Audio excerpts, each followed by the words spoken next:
quem é mais sustentável no mercado, porque está totalmente relacionado à reputação delas.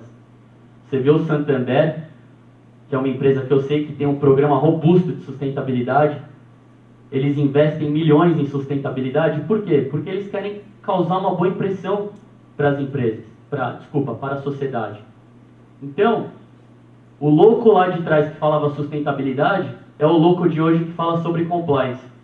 Então eu diria que em pouco tempo as empresas estarão lutando para ver não somente quem é mais sustentável, mas para ver quem é mais compliance.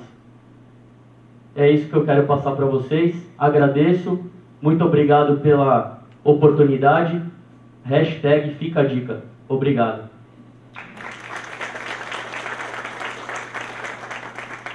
Obrigada, Alan. Eu acho que o nosso objetivo está sendo alcançado, pelo menos na minha percepção. Eu busquei reunir justamente isso. Quando a gente fala no desenvolvimento socioeconômico, eu não posso pensar só numa empresa que visa lucro, ainda que alguns economistas de renome internacional entendam que a responsabilidade social delas está pautada exclusivamente no lucro. Cada vez mais nós estamos vendo que não é esse o cenário. A ética está à frente. A moral está à frente. E se nós não tivermos essa atitude espontânea, o que seria o ideal, mas nós sabemos que esse ideal está fora da nossa essência humana, a espontaneidade para fazer coisas boas, boas práticas. As boas práticas, elas devem ser feitas quando lhes convém. Seria isso? Claro que não. Quando convém à sociedade. E aí eu, como estudiosa do direito, com a formação jurídica, olhando o sistema jurídico o tempo todo, uma avalanche de normas, e lei para isso, lei para aquilo, lei para tudo. Isso é muito preocupante. Mas ao mesmo tempo que é preocupante, coloca as pessoas numa linha reta de conduta. Porque se a gente não tem uma educação, quando a gente fala uma educação que vem dos nossos pais, de uma cultura, de uma nação, o que exigir de um colaborador? Se na própria empresa, o líder, o proprietário não tem uma cultura ética, como que ele pode, através de um código de conduta imposto, escrito, exigir esse comportamento? O que nós temos que nos espelhar como educadora e nesse ambiente universitário é justamente isso. Perceber as boas práticas das pessoas que praticam atitudes positivas. E se você, como líder de uma empresa, numa organização, tiver essa conduta, é bem provável que você não precise nem de um código de conduta. Ponha a título de alguém que entre, não entenda o processo e que tenha necessidade de ler o que ele precisa fazer. A educação está aqui, nesse momento. Mas esse painel que me traz grande alegria, e eu imagino que todos nós aqui nos sentimos assim, enfiando a carapuça em algumas circunstâncias, com a aplicação da lei, aplicação correta ou incorreta, criar uma imagem que é só para fazer um visual para o mercado, para estar bem na fita, uma empresa que está bem na fita porque investe socialmente. Eu quero ver a prática das pessoas que lideram, que estão à frente. Porque se essa pessoa tem boas práticas, nesse contexto de reputação, os seus seguidores terão as mesmas práticas. Esse é o maior desafio. Praticar, vamos ser idealistas, ter uma visão utópica da realidade do comportamento humano. Mas vamos pautar numa boa conduta. Ainda que você tenha os seus deslizes, ainda que você tenha os seus erros.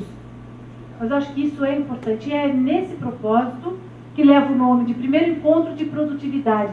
Produtividade no lucro e produtividade no desenvolvimento das pessoas, para se tornarem melhores cidadãos. E é essa a nossa construção. Eu agradeço mais uma vez as palavras do Alan, que muito bem colocou num olhar jovial, as palavras do Gustavo, que me preocupou demais, porque nós estamos aqui, eu estou assim, entre, não diria cruz a espada, mas entre duas colocações fundamentais para o desenvolvimento, inclusive, da minha empresa, Ecos Educação Profissional. Eu me sinto responsável em educar as pessoas que estão dentro da minha empresa. Eu, como empregada, e falo eu numa sentido não há de prepotência, mas na minha condição real de ser empregada de 3 instituições, UNIP, UNISO e IFAD, dessas duas, UNIP e UNISO, por 17 anos. E eu consigo relatar e consigo pensar as pessoas que serviram de referência para um bom desenvolvimento profissional. Eu acho que a gente tem que praticar boas ações. Que venham as leis, que elas sirvam para... que nem a lei do cinto de segurança, né? No começo, cinto de segurança, porque eu lembro que eu viajava com os meus pais, eu ia na frente, assim, com a mãozinha quase no para-brisa, eu ficava ali sentadinha no meio, solta, avulsa, porque nos faltava uma cultura, não que meus pais não tivessem a preocupação da minha segurança física, porque não havia uma cultura. Mudar a cultura de uma empresa não é nada fácil. O que muda, de uma forma muito simples, são as atitudes rotineiras. Simples. São essas que realmente fazem a diferença. Muito mais do que uma lei. Abro a vocês a oportunidade de questionar um dos nossos palestrantes e depois, logo em seguida, vamos para um coffee para que a gente comece a refletir nesse sentido. Alguém gostaria de perguntar alguma coisa, para refletir aí, fazer alguma colocação? Está sendo um sucesso, pelo menos para mim, uma vivência incrível dos da minha geração com os da geração dos meus filhos. Mas eu não sei se seria pertinente, não seria nem uma pergunta, seria uma colocação para o Dr. Gart, o seguinte: o que o senhor disse, eu li recentemente, né, numa reportagem americana, dizendo o seguinte, entrevistando várias pessoas, tinha foto deles na idade do Alan, e agora, o senhor deve ter visto isso na sua idade, na nossa idade, perguntando qual seria o conselho que eles dariam e que eles deveriam ter obedecido à época da idade do Alan. E todos disseram como o senhor finalizou. Teria ouvido mais as experiências dos meus pais. Então, eu acredito muito que a geração Y, talvez mais tarde, mas agora, ainda tem a oportunidade de resgatar esse tipo de coisa que é muito importante. Eu não sei se é pertinente, não é? Mas era uma coisa que eu gostaria de ter dito, por conta de ter filhos da sua idade e passar pelos mesmos problemas. A segunda seria para o Alan. Eu queria te perguntar o seguinte, talvez para os dois, como a gente faz agora com a influência, com toda a chegada dos produtos chineses? Eu te digo por experiência própria. Você falou por honestidade, e não estou absolutamente falando da China, ao contrário. Eles lá têm uma cultura, né, de trabalhar praticamente pelo prato de comida, pela sobrevivência. Eu digo isso porque conheci lá várias empresas, fui a uma viagem nesse sentido. Eu tinha uma empresa aqui em Sorocaba, eu sou advogada tributária, desculpe, mas está sendo super bom para mim, agregando muito. E essa empresa acabou fechando aqui em Sorocaba. Também me permita não dizer o nome por uma questão de ética. Porque ele me disse o seguinte, o dono da empresa.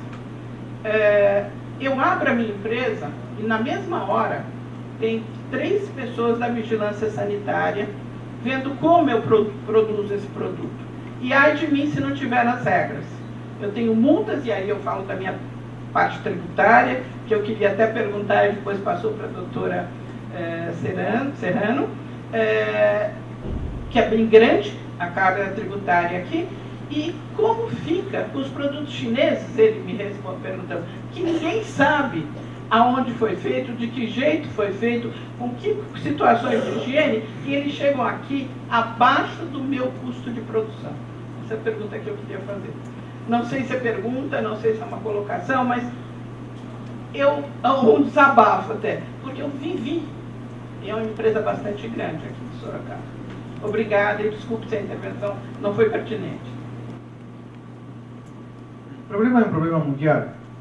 Eu não vou ter aqui a solução para esse problema, minha querida amiga. Mas sim podemos fazer uma coisa. Tem uma diferença. China concorre com mão de obra barata, praticamente escrava. Aqui muito bem foi abordado o tema da escravidão do trabalho, estamos especialistas nisso especificamente, e os produtos carecem de qualidade. Tem algum produto chinês bom? Tem, mas é uma mínima porção dos produtos chineses que vem com boa qualidade. Então, nesse caso, a única reflexão que se me ocorre neste momento é trabalhar pelo oposto. Ou seja, o que fez Japão no seu momento? Começou a produzir produtos de altíssima qualidade. Os japoneses copiam, sim senhora, copiam, mas copiam e melhoram. E nesse copiar e melhorar, eu falo disso porque a minha formação é comércio internacional, justamente, foi meu trabalho a vida inteira. E nesse copiar e melhorar, eles conseguiram alcançar um patamar de qualidade que dificilmente será alcançado por outros asiáticos e por outros fabricantes no mundo. Então, talvez, o nicho, o cluster, que seria interessante tentar buscar, eu sei que a carga tributária é enorme, é um problema não só do Brasil, é um problema da América Latina, vocês sabem perfeitamente bem disso, o problema dos sindicatos, eu sei que tudo isso existe, mas talvez procurando produzir produtos de altíssima qualidade e tentar atingir mercados que comprem esses produtos, consigamos obter uma vantagem competitiva e comparativa que hoje não temos. Eu consegui fazer isso há muitos anos atrás com manos uruguaias que produziam tecidos à mão. E era a única coisa com a que a gente conseguia competir com a China, que entrou o produto baratíssimo, com as medidas necessárias, porque as medidas de manga e de colarinho não são as mesmas para todo mundo, estou falando em suéteres especificamente, e conseguimos, através de manos uruguaias, abrir um cluster, ganhar essa concorrência, e até o dia de hoje, manos uruguaias se vendem muito bem no mundo, especialmente no Japão. O que os japoneses pediam? Além do produto ser diferenciado, quero que nos contem isso. Como? Cada produto chegava com uma etiqueta, onde explicava como tinha sido feito, como a lã tinha sido cardada, como a velhinha que estava sentada lá no meio da nada teceu o produto, como ele chegou até o fornecedor e como ele foi exportado. Então, esse tipo de coisa não podemos fazer. Não podemos fazer o que fez a Honda, não podemos fazer o que fez a Toyota, não podemos fazer o que fez a Panasonic. Aí estamos falando de grandes empresas com um capital enorme e uma possibilidade gigantesca de poder concorrer e quebrar normas de mercado. Mas sim podemos fazer isso. Aliás, talvez não podamos fazer isso hoje, mas o Brasil é um país enorme, enorme em todo sentido. É um país poderoso, é um país pujante, é um país que tem uma população que vale ouro. Muitas vezes me perguntam, por que você, depois de ter andado pelo mundo inteiro, de ter morado um monte de anos nos Estados Unidos, de ter se formado lá, blá, blá, blá, blá, hoje está morando no Brasil? Eu estou morando no Brasil, senhoras e senhores, porque eu adoro este país. E o mais importante que o Brasil tem são vocês, o povo brasileiro.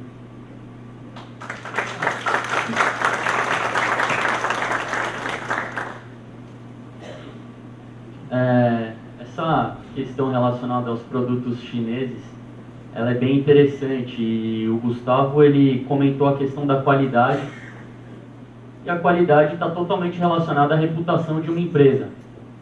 Você não volta num restaurante se você antes come uma comida que não é gostosa.